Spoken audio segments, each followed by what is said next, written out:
Welcome to episode 3 of the Christianity Explored Leaders podcast. I'm Tom Easman, and I'm joined again by co-presenter of the Christianity Explored films, Emma Scrivener. In the first 2 episodes, we've been thinking about how leaders prepare to run a course. So the practical planning, the spiritual groundwork and the personal readiness that all take place even before the course begins. But today, we want to really focus on what it's like to sit down round a table with a group of people you may never have met before and asking them the biggest questions that they might ever have considered. So we're going to start from the moment guests arrive, sit down and then start to engage with Mark's Gospel for the very first time. And those first moments really do matter.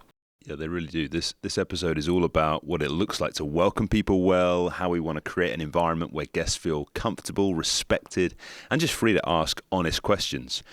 We're going to be thinking about group dynamics, the talkers and the questioners, the quiet thinkers and the observers, and what to do when that one person just starts to dominate the discussion.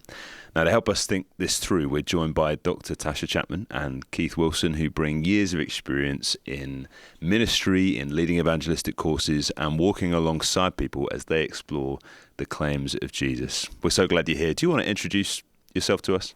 I've been teaching about courses, about how we help people learn in the church for years, just focusing on the teaching learning process. So before that, I was in campus ministry and also worked in church ministry, all different kinds of ministries, but with that real focus on how do we help people really engage and learn well. First career was in the city, in the financial markets. Then exactly 30 years ago, I made the shift to ministry and have worked in 3 churches over those 30 years, 2 in the UK, 1 in America, and just recently stopped in pastoral ministry to spend more time devoted to evangelism and evangelism training. Fantastic. We're delighted to have you both with us and are looking forward to hearing from your wisdom. So whether you're about to run your very first session or if you want to gain confidence as a table leader, this episode is going to help you think carefully about how that first session sets the tone for everything that follows. Yeah, Keith, you've led like a whole load of Christianity Explored courses over the years. When a course is just about to get going and guests are arriving for that first time, how are you feeling as a leader as you approach that? Nervous. Yeah. No matter how many times you've run the course, there's always a few butterflies in the stomach of will people come? You maybe have invited some of them yourself. Are they going to show up? Is it going to work? How's it going to go? So, I don't think that's a bad thing. You're a little bit nervous about it. So, prep is important. I think, you can only make a first impression once. So, when they arrive, they're welcomed. Good snacks, nice tea and coffee, a pleasant environment. Those little things are important. They're terribly important. They're terribly important. Yeah. If there's nothing laid out, if there's no one to welcome them, if they're sort of looking around, then you wouldn't want to do that in your home, would you? And I suppose particularly as you're talking about big topics are going to raise big emotions. So you want to have a nice donut or a cup of tea with you there to help you along as much as you can. That's it. Tasha, what about you? From your perspective, in the first session, what are you most aware of in the people and in the whole room? Right. Well, actually, my own fear is going to be the thing that I'm probably most aware of. Mm-hmm. And so what I can do to, count to 10, take deep breaths and realize the goal is to help everyone feel comfortable enough to actually say something, right? And to just put those goals kind of just down at the bottom and instead of thinking I have to be the Bible answer person or I have to know all the answers to any question anyone brings. I think in the back of our heads, that's what's really making us scared, and just realize, no, I just want to help people have their voice. I want to help them feel heard and listened to well. Yeah, that's helpful. So imagine then the guests are about to arrive, they're about to come into the room. What really matters most, do you think, in those first moments as people arrive for that first session? Knowing and remembering people's names is quite important. Yeah. Setting an atmosphere, an environment that is welcoming. Where you're going to hold the course is helpful. I think as well, it's as a leader having other people co-leading with you. and making sure you've all got a part to play. For some personalities, they want to be doing everything. Yes. And they're not very good at letting other people do stuff. But good leader will get others alongside them, helping to serve. I think as well, perhaps there's a sense of embracing the awkwardness of week one.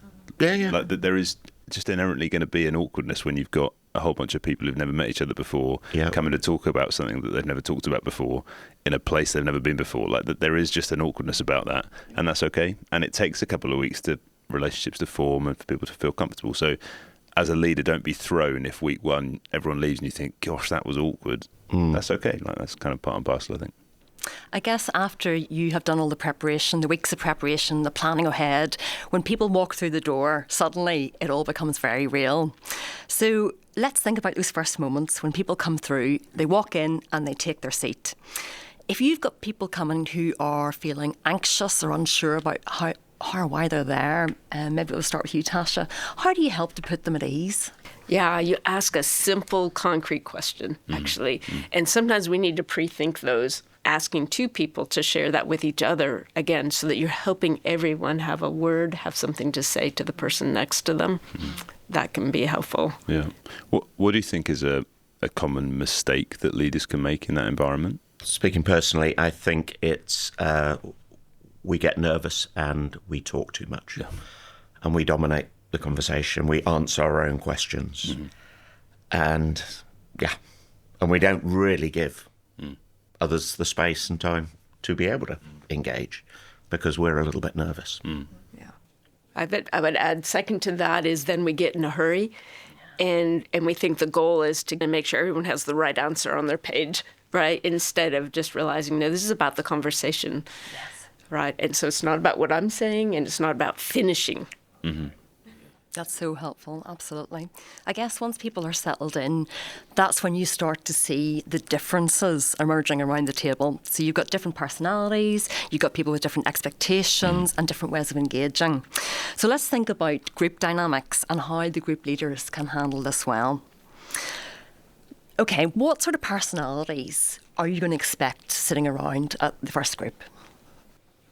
Well, you're definitely going to have people who are internal processors and they don't know what they think until there's quiet and they're quiet. And then you have people on the other end of the spectrum, external processors. They don't know what they think till their mouth's going, until they're talking, right?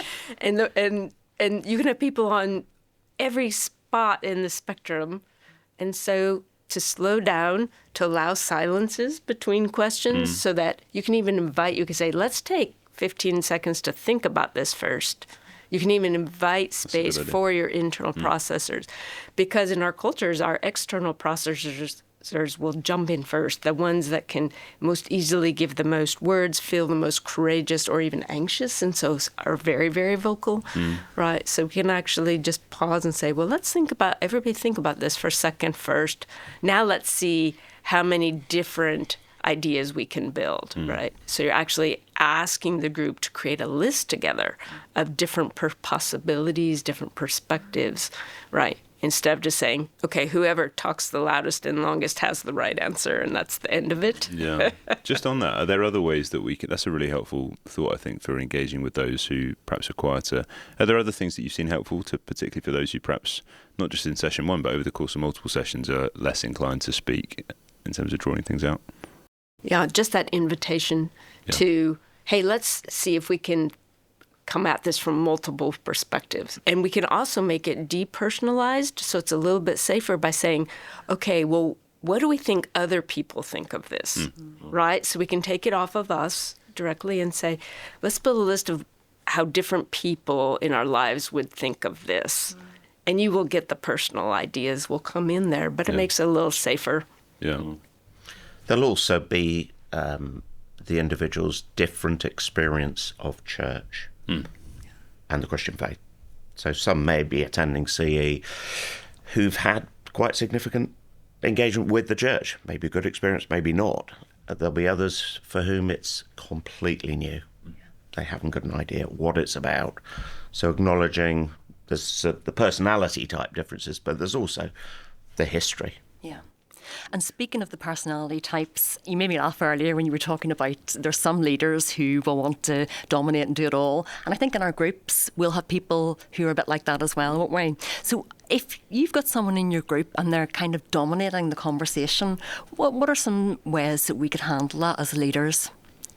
The first thing is you want to thank people.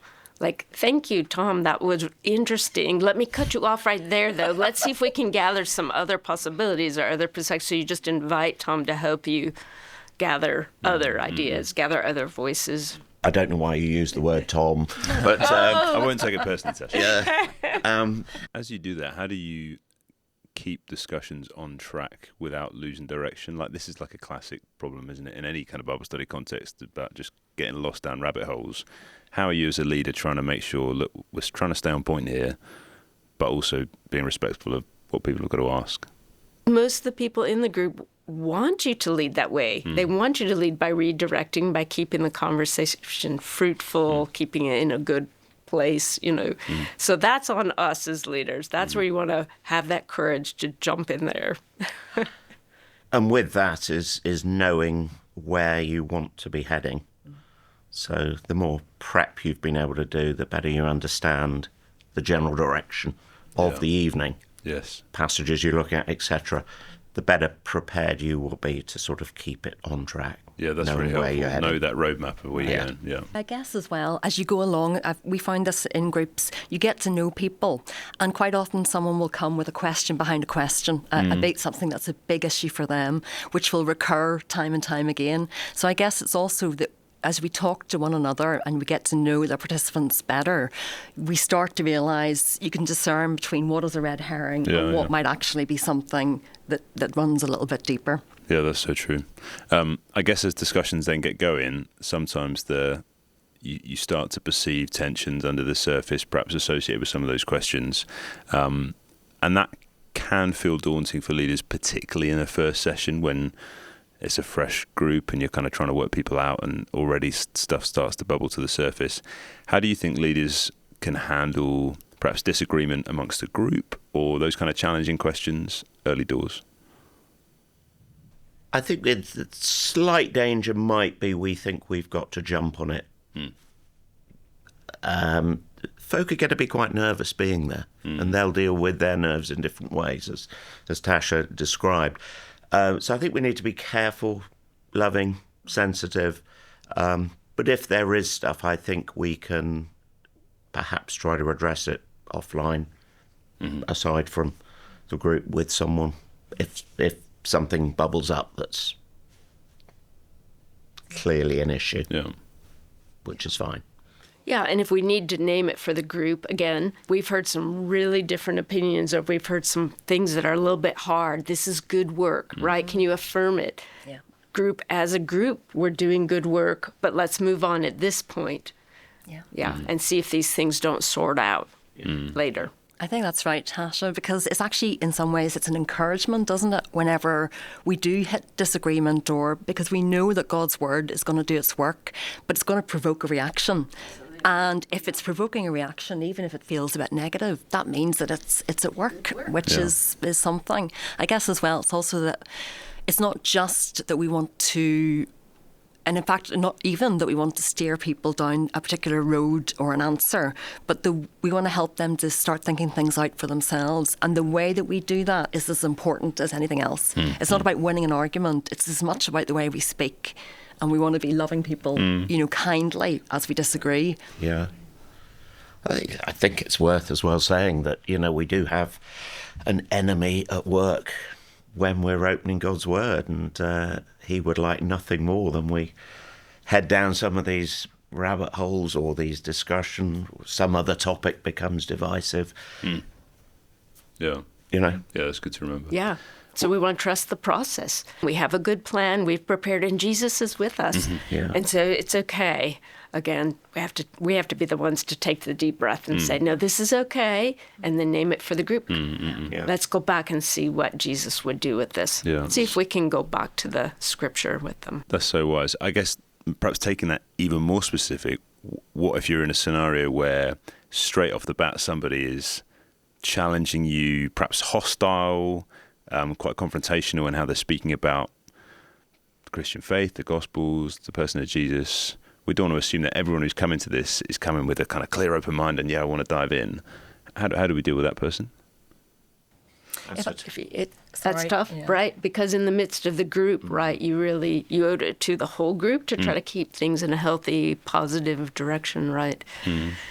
Those are really important topics. Let's see where it goes over the course of the study, or can you hold that? Asking them to hold it, letting them know you've heard them say, and it is important, all that emotion or their anger or whatever it is. So again, if we can just default to affirming first, even if we're inviting them to hold on and wait a second, see what happens, right? Asking them to experiment with us, but not thinking we have to fix them, we have to change their mind, it's on us somehow to correct them. No, allow them to have their thoughts and opinions at that point. Invite the group to try going in a different direction. I think, too, when something sort of divisive does come up, or someone makes a very bold statement, I think you can address it, but I think you can acknowledge that is a big area. And I don't want to give a 2-cent answer to $1 million question, but this is perhaps how it should be tackled. But there's a lot more we could say. So you are acknowledging it. You're not kicking it into the long grass. You're saying that is an issue, and there's lots of areas. Right. And this is where our humbleness and our confidence in the gospel really shines, because we don't feel like we have to defend Jesus. We don't have to defend the church. We know the church is full of sinners. I think that's where it's the most painful, isn't it? If someone comes and they've really been injured and they blame it on a Christian or blame it on the church, then we can take personal offense instead of say, wow, we all really struggled, don't we? Like we really blew it, all of us. Yeah. Yes, that's very good, isn't it? I think the reminder that the good news is that we are pointing people to what Jesus says in the Bible. We're not saying what we think ourselves, which then gives us confidence and enables us not to take things personally if we're criticised for it. And as you said as well, Keith, there is time in the course to come back to issues, and we can say, look, we might not handle this today, but hang on till week 4, or, What about if guests disagree amongst themselves? What do we do then? Do that affirmation. This is important stuff, but let's work it together. We're going to hear these different opinions, and that's helpful to all of us to learn. We don't want to close off dialogue and robust conversation. Like you said earlier, Tasha, this isn't about just getting pat answers and rolling through the study. So actually, sometimes those kind of healthy back and forth, a bit, robust chat is really good for the group dynamic. It is. And we don't want everyone in the group just talking to us. We do want them talking to each other and interacting between themselves. So that's a good thing, is just, can the whole group participate and listen in rather than escalating into an individual conflict. How about when guests bring perspectives from other faiths into that conversation? If we can just welcome those honestly, wholeheartedly, who else can bring in some other perspectives from other faiths? Build on it, right? Because that's going to put things out on the table, out where people can actually work them together, whereas before they were hidden inside people's minds, inside their assumptions even.